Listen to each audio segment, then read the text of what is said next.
सुधांशु त्रिवेदी की एक और वीडियो जिसमें उन्होंने बताया है कि भगवान राम की जन्म कुंडली को जब नासा ने अपने सॉफ्टवेयर में डाला तो क्या हुआ। तो चलिए देखते हैं पूरा वीडियो। के पास बिल्कुल।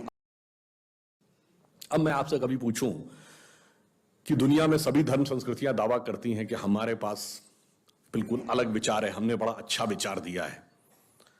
अगर हम आपसे पूछें कि हमारी संस्कृति में ऐसा क्या है जो दूसरे में नहीं है, बहुत से लोग कहेंगे साहब उसमें बड़ा सदाचरण की बात कही गई, नैतिकता की बात कही गई। तो लोग कहेंगे ठीक है भाई, दूसरी जगह भी कही गई, शायद कोई फॉलो करता है या नहीं करता।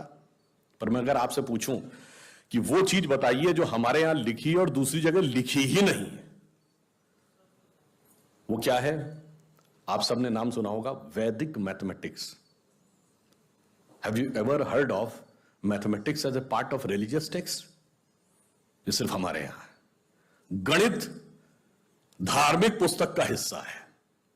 Ayurveda medical science, it is globally accepted as a structured medical science, by name itself is a part of Vedas. Medical science धर्म ग्रंथ का हिस्सा हो, गणित धर्म ग्रंथ का हिस्सा हो, ये दुनिया में कहीं नहीं, बाकी जगह विज्ञान और गणित का धर्म से संघर्ष है। हमारे यहां वो धर्म ग्रंथ से उद्भूत हो रहे हैं। ये फंडामेंटल डिफरेंस है हमारे और उनके बीच में। और इतना ही नहीं, मैं कभी आपसे, आप लोगों ने ध्यान दिया हो अगर, गणित की जो खोज है, वैसे तो बहुत सारी चीजें थी जो अंग्रेजों के आने के बाद छुपा दी गई, क्वाड्रेटिक इक्वेशन हो, अलजेब्रा हो, ट्रिग्नोमेट्री हो, ये सारी चीजें। मगर एक ऐसी चीज है जो कमोबेश सभी लोग मानते हैं, चलो ये तो मान ही लेते हैं कि भारत ने दिया। वो क्या था? शून्य। अब कहा जाता शून्य किसने दिया? आर्यभट्ट ने खोजा। अरे भाई, आर्यभट्ट ने खोजा नहीं, आर्यभट्ट की किताब में पहली बार तुमको लिखा हुआ मिला। अगर आर्यभट्ट ने शून्य खोजा तो बौद्ध मत में शून्यवाद का सिद्धांत कहां से आया? वो तो आर्यभट्ट से पहले के थे। और ये बताइए, कौरवों की 18 अक्षौणी सेना से लेके भगवान राम की जन्म कुंडली बन रही थी, वो बगैर शून्य के बन रही थी। वास्तविकता यह है कि शून्य वेदों से निकला, और वो इस बात को स्वीकार करने को तैयार नहीं होते थे कि धर्म ग्रंथ से निकलता है। इसलिए उनको छटपटाहट थी, इसलिए वो कहने का प्रयास करते हैं किसी और ने निकाला था। और समस्या क्या है? हमारे यहां तो भगवान राम की जो कुंडली निकली है, वो जब नासा के प्लैनेटोरियम सॉफ्टवेयर में डाली गई तो 7114 समथिंग बीसी की डेट निकल आई। अब बताइए, वैसे तो मैं नहीं मानता कि वो डेट सही है, उसके अंदर नक्षत्रों का कैलकुलेशन किया जाए तो बहुत पीछे आएगा। परंतु बताइए, उन लोगों ने हमको समझा दिया कि हम अवैज्ञानिक हैं और हम अंधविश्वासी हैं, जिनमें किसी एक के यहां लिखा है कि धरती चपटी है और एक के में लिखा धरती के चारों तरफ सूरज घूमता है।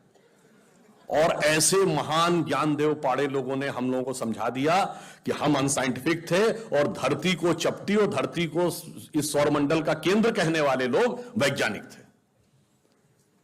आज भी जब सूर्य ग्रहण या चंद्र ग्रहण होता है, आप, नासा की ऑब्जर्वेटरी बताती है ना, 1950 से पहले नासा नहीं था।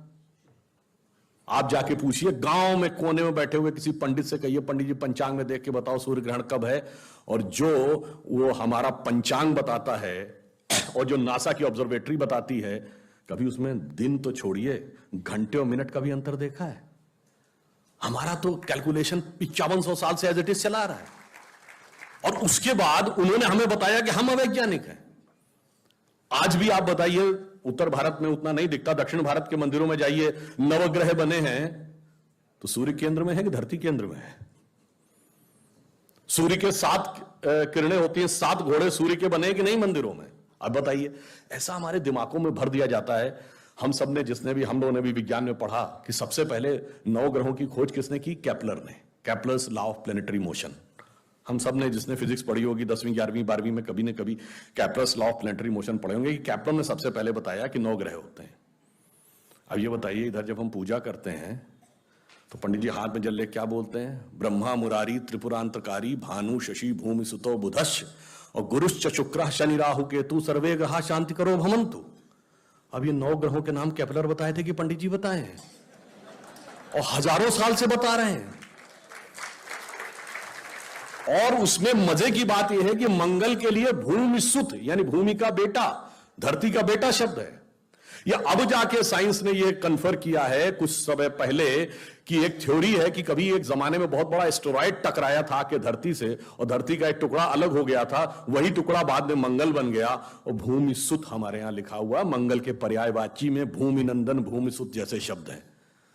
अब आप देखिए क्या वैज्ञानिकता है और कैसे उसको इसमें सम्मिलित किया गया। मैंने क्यों बताया, हमारे यहां विज्ञान और धर्म इस कदर एक मत है कि ये उनकी बुद्धि परप्लेक्स हो जाती है कि कैसे हो सकता है।